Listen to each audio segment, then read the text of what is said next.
Fala galera, aqui é o Gabriel e nessa semana a gente teve meio que uma bomba com o roteiro do The Batman do Ben Affleck sendo revelado. É isso mesmo, e quem falou do filme foi o Joe Manganiello. E gente, ele deu alguns detalhes bem interessantes. Então, sem perder mais tempo, vamos lá!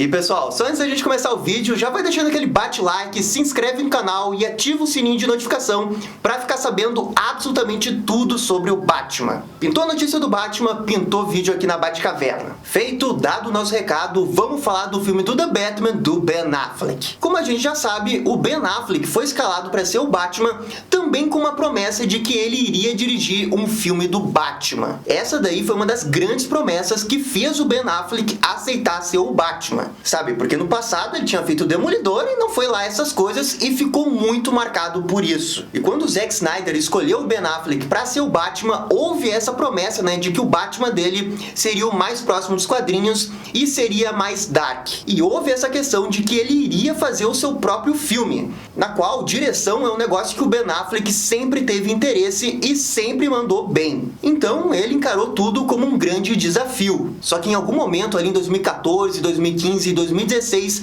o roteiro não estava andando para frente. O que acontece é que o pessoal do alto escalão da Warner não gostava do roteiro do Ben Affleck. Aliás, todo mundo que estava fora da produção do filme não gostava do roteiro. E algumas pessoas, inclusive, falavam que o Ben Affleck sequer tinha um roteiro. Ele não tinha uma história para o filme do Batman. Só que acontece que isso não é verdade. Talvez o Ben Affleck não tivesse o screenplay completo, mas a estrutura da história, o que iria acontecer, ele tinha. Tanto é que essa história foi mostrada para o diretor das animações da DC, o Jay Oliva, e ele disse no seu Twitter que tinha gostado bastante do roteiro, inclusive dizendo que era uma das melhores histórias do Batman que ele já tinha visto. Mas daí é aquele negócio, história, ter um roteiro é diferente de um screenplay. O filme, para começar a rodar, tem que ter esse screenplay pronto e a bancada do alto escalão da Warner tem que aprovar esse roteiro antes de começar qualquer coisa. E foi essa comunicação entre o Ben Affleck, o pessoal da produção e o alto escalão da Warner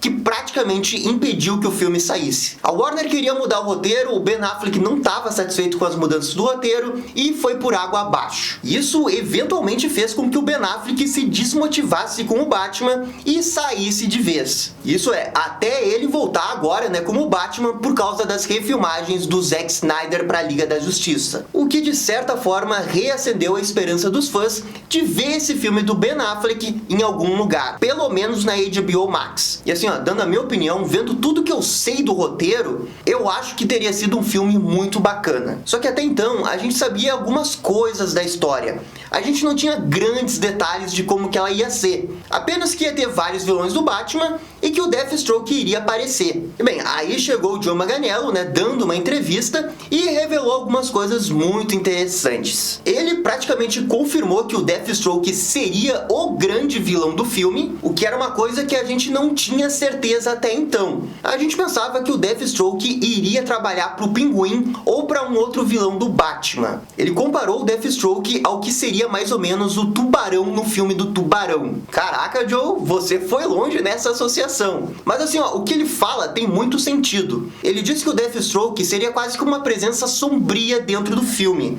que seria quase um filme de terror, o que praticamente é o filme do Tubarão. O Tubarão praticamente não aparece, mas você sente a presença do Tubarão rondando todo o filme. E essa associação que ele está fazendo já mostra totalmente como que ia ser o clima do filme. Porque ele diz na entrevista que o Deathstroke não iria atacar o Batman diretamente. Não, ele iria atacar o Batman psicologicamente. O Deathstroke primeiro iria atrás dos membros da Batfamília, dos aliados do Batman, as pessoas mais próximas do Batman, e isso iria destruir totalmente o psicológico do Batman. Então assim, ó, não pense que esse Deathstroke ia ser uma espécie de soldado invernal no Capitão América 2, que ele tem altas lutas com o Capitão América. Seria totalmente diferente dessa expectativa que a gente tem. E na verdade, essa ideia do Deathstroke até lembra a segunda temporada do Arrow, que é quando o Slade faz um bagulho muito parecido com o Oliver, indo realmente atrás do Oliver, da fortuna dele, da família dele, matando a mãe dele. É realmente uma história que lembra bastante. E assim, a segunda temporada do Arrow é a melhor temporada do Arrow, pelo menos na minha opinião. E funciona muito bem porque o Deathstroke do seriado é muito bom.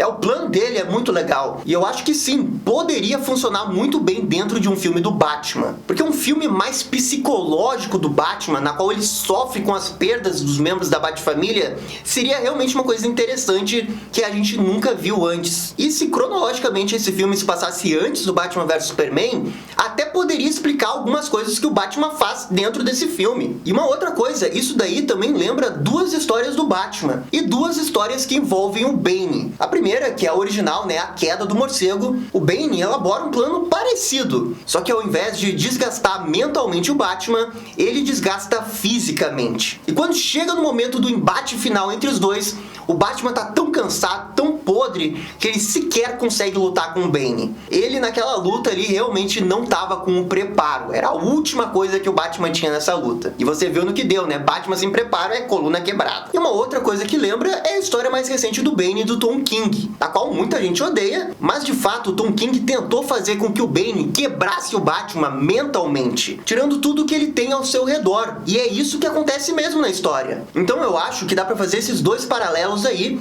com o Deathstroke meio que sendo um Bane da vida nesse filme do The Batman do Ben Affleck. E assim, então por que não usar o Bane e não o Deathstroke? E bem, por dois motivos. O Bane tinha acabado de ser utilizado no Cavaleiro das Trevas Ressurge, e o Deathstroke é um personagem muito mais badass do que o Bane, né, convenhamos. E assim, também tem um outro ponto muito importante desse filme do The Batman, que é o Asilo Arkham. A gente tem alguns relatos que boa parte do filme poderia se passar dentro do Asilo Arkham, ou então até mesmo o filme inteiro. E daí as associações são muito claras. O jogo do Asilo Arkham, né, que o Batman passa o jogo inteiro dentro do Asilo Arkham, essa é a mais conhecida, a mais óbvia, mas eu acho que vai um pouquinho mais além. Como seria um filme que iria invadir mais o lado psicológico do Batman, eu acho que a comparação com a HQ Asilo Arkham, num lugar sério no mundo, é muito mais relevante. Porque nessa HQ a gente tem um vilão que mexe psicologicamente com o Batman, que é o Coringa, que faz com que o Batman passe mais ou menos o que os outros vilões passam dentro do Asilo Arkham, que na HQ é quase retratada como uma casa amaldiçoada. E a presença do Batman ali dentro, ele vai se perdendo cada vez mais. E ali ele vai encontrando os outros vilões e vendo as semelhanças que esses vilões têm com ele mesmo. E isso daí encaixa perfeitamente com a descrição que a gente tem de que outros vilões do Batman iriam aparecer no filme. Porque se o Batman tá dentro do Asilo Arkham, ele vai caminhando e encontrando os outros vilões, e cada vilão faz ele passar por alguma coisa, psicologicamente falando, cara, seria uma jornada muito intensa pro Batman. Porque não seria aquele negócio físico. Porque a gente sabe que o Batman, contra os seus vilões no mano a mano, eles não têm chance. A chance que os vilões do Batman têm é pegar o Batman despreparado e psicologicamente. Se o Batman chega no Asilo Arkham pra deter o Deathstroke já abalado psicologicamente, ele talvez nem tivesse o preparo à disposição e acabaria sendo surpreendido pelos outros vilões que iriam aparecer e até mesmo acabar ainda mais com o psicológico dele. Gente, assim, óbvio, eu não vi o roteiro, eu não sei avaliar se é bom ou ruim, mas eu acho que a premissa da história, fazer um filme de horror do Batman psicológico, é uma excelente ideia. Primeiro porque a gente tem uma base fundamental do Batman, que é uma das melhores HQs que ele já tem, que é o Asilo Arkham. Segundo, Ben Affleck já participou de um filme extremamente psicológico, que é o Garota Exemplar, que, gente, é um senhor filme. Ah, Gabriel, mas é do David Fincher, não tem muito a ver com Ben Affleck. Ok, eu sei disso. Só que quando você tá com os grandes, você aprende com os grandes. E a gente pode olhar outros filmes do Ben Affleck. Aquele do Autista é muito bom, ali tem uma pegada muito Batman, aquele filme, inclusive. E eu acho que também o Argo. E assim, eu tô citando todos esses filmes porque eu realmente acreditava no Ben Affleck. Eu, se fosse a Warner, eu não teria tantas dúvidas como eles tiveram na época. Pô, vê aí o Jay Oliva, que gostou do roteiro. Ele é um cara que já fez várias animações do Batman, ele entende de Batman e ele gostou do script. Então assim, ó, eu não consigo entender realmente o que deu de errado pra não ir pra frente. Foi por causa da saída do Snyder, foi por causa do Joss Whedon, foi por causa do Geoff Johns, foi por causa da mudança da Warner? Com certeza é difícil de dizer, mas o fato é que em nenhum momento, né, o pessoal da Warner tava contente com o roteiro pra ele realmente sair do papel. E assim, eu acho realmente uma pena, porque tinha um potencial muito grande pra essa história, tanto esteticamente, quanto a questão de luta, quanto a questão narrativa. Eu acho que o filme poderia ter sido muito bom. Mas a história é a história. O Ben Affleck saiu da direção, veio o Matt Reeves, mudou tudo e veio o The Batman do Matt Reeves, que assim, também promete muito. Eu tô muito empolgado pra ver esse filme. Eu acho que vai ser um dos melhores filmes do Batman, com certeza. E curiosamente ou não, né, o filme do Matt Reeves também tem esse embasamento psicológico no Batman muito forte. E a gente consegue ver isso no próprio trailer do filme. Só que assim, eu também acho que não é impossível um dia a gente ver esse roteiro do Ben Affleck em alguma outra coisa. Talvez numa HQ, talvez numa animação, ou mesmo num seriado na HBO Max. Pô, recentemente o Ben Affleck voltou a vestir o uniforme do Batman pra fazer as refilmagens do Zack Snyder. Se alguém perguntasse isso pra vocês em janeiro, vocês iriam acreditar? Ninguém iria acreditar. Robert Pattinson já estava escalado e todo mundo ia dizer que o Ben Affleck é coisa do passado. E ele aqui acabou voltando pra fazer uma ou duas cenas a mais. Então, se o Liga da Justiça do Zack Snyder der sucesso e a Warner entender que dá pra continuar esse universo, e como os fãs gostam muito do Joe Manganiello como Deathstroke,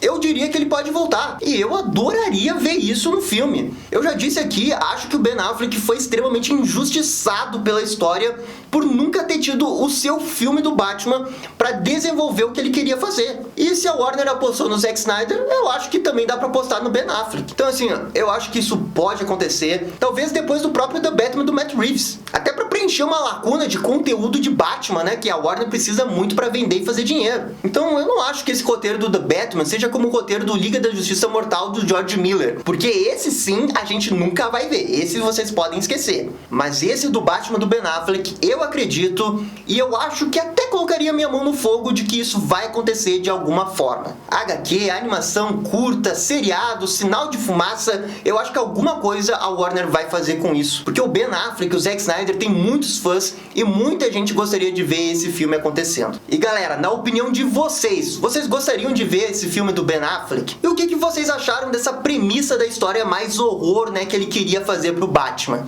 Seria uma boa ideia? Por favor, comentem aí. E esse foi o vídeo do roteiro do The Batman do Ben Affleck. E aí, gostaram? Não gostaram? Deixem suas opiniões nos comentários. E se curtiram o vídeo, deixe aquele joinha e inscreva-se no canal para ficar sabendo absolutamente tudo sobre o Batman. Obrigado, gente, e até a próxima. Tchau, tchau.